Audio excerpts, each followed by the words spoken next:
Hello and welcome to the daily study of the Way of Mastery. Today we continue with Lesson 1, The Way That Calls You Home, Section 2, The First Step in Awakening. And we're going to look at paragraphs 25, 26, and 27.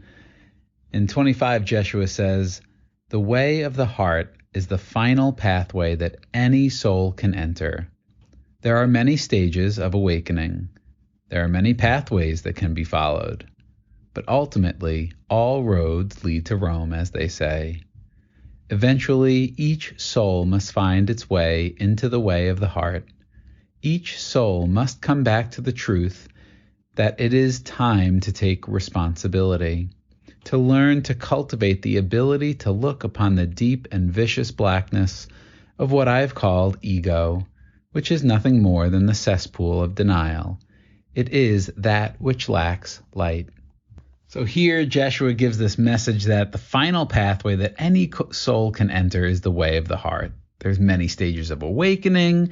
There's many pathways that can be followed, but ultimately the soul must find its way into the way of the heart. And hey, we're here. You're here. You're listening to this. You might be reading the book. We're doing our work. And he says each soul must come back to the truth that it's time to take responsibility. A part of us doesn't like that, doesn't want to take responsibility, doesn't want to do the work, wants to have something or someone to blame, wants to have it be complex and confusing so we don't really have to look and be honest with ourselves, doesn't want to feel, doesn't want to acknowledge all the suffering and the pain that we've self-created in a way because we've made a choice to focus on the ego, the belief in separation, our not enoughness, this belief in lack, all these things. But he says, hey, each soul must come back, take responsibility for what you've created so that you can make a different choice.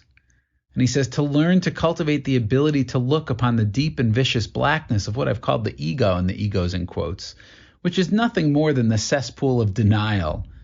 This makes me think of Paul Selig's work in all of his books, one of which is called The Book of Mastery. And the guides, he channels the guides, and they talk about that the denial is the denial of the divine in any and all things. And so the ego is just this cesspool of denial. Look, in that person over there that triggers me, there's no divine in them. That's not God. This deep part inside of me that feels unworthy, there's a denial of God. Like if I was loved, then why would that thing have happened to me a long time ago?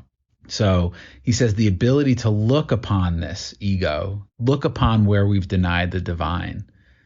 And it's just an area that lacks light, he says. And that leads us into paragraph 26.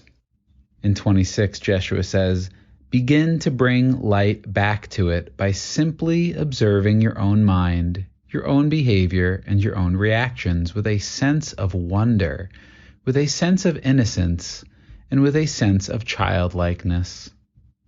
So here Jeshua is saying we can bring back the light to our mind by just observing our mind, observing our thoughts, observing our behaviors, observing our reactions with a sense of wonder and innocence like a child. Just looking at it, being like, that person just said something and that pissed me off. I got triggered when they said that. What's that about? Let me just look at it innocently. Right? Oh, I saw that thing on TV, the news story, and look what's happening inside of me. How's my energy feeling? Ooh, I'm feeling contracted. I'm feeling annoyed. Look at that. I wonder what that's about. Oh, I just saw my bank balance. Ooh, how am I, or I'm avoiding my bank balance or my taxes. I wonder what that's about. Look at, there's a thought of not enough. There's a thought of lack there. Oh, my partner said something to me. What's happening inside of me? Look at my reaction. I'm getting pissed. I'm feeling rejected. Let me look at that. And it's just bringing innocence and wonder and just looking, why am I crushing these potato chips right now? I wonder what that's about. How am I feeling? Well, I guess I'm stressed about this. Let me look at that.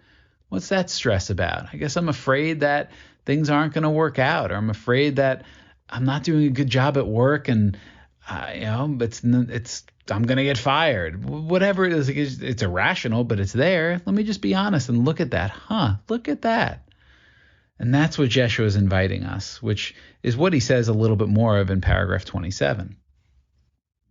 And in 27, Jeshua says, "For is it not written that you must again become a little child to enter the kingdom? The little child simply marvels at all that they see and says, well, how about that?" Can you imagine looking upon the deepest, darkest parts of your own shadow, your own denials, and being able to say, how about that? Remember that everything is neutral, and all that arises within your consciousness has no effect upon the truth of your reality. So he invites us, hey, imagine looking at your deepest, darkest parts of your own shadow, your own denials. And again, just being able to look at it with innocence and say, how about that? Look at that. Look at this deep self-loathing that I have here. Look at this people-pleasing that's happening, this shadow part of me that really wants to belong and doesn't want to be rejected. Wants this other part of me that I just hate this part about myself because it's so needy for love.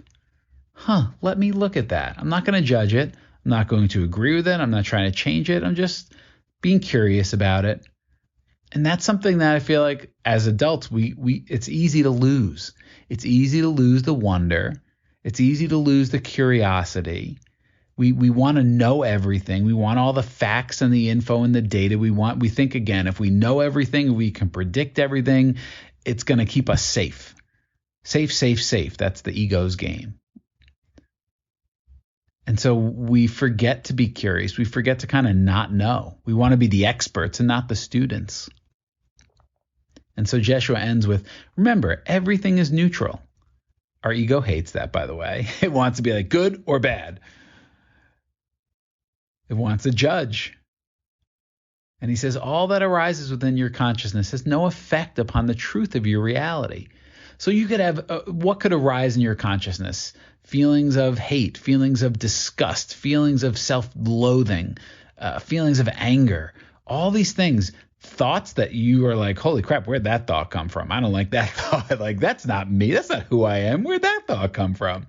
Holy crap, I can't believe how afraid I am right now. I hate this. Why can't I see a way through this confusing, muddled, I feel so stuck. I have all these skills and tools and none of them are working. He's saying whatever arises in your consciousness, yes, it may create the experience that you're having in that moment, but it has no effect on the reality of your nature, on the truth of who you are. You're still divine. You're still loved. You're still abundant in your nature. You're still powerful and creative. Like, you're still connected and one with the divine, no matter what's happening in your consciousness. So look at it with neutrality. Look at it with innocence and wonder. This is how we come back to love. This is how we come back to our connectedness with spirit. And these 3 paragraphs really invite us into that. So I love you. Thanks for listening. If you get value from this, like, subscribe, share, leave a comment somewhere, send us an email. We'll see you tomorrow as we get into the last section in this lesson, section 3. Can't wait. Have a great day.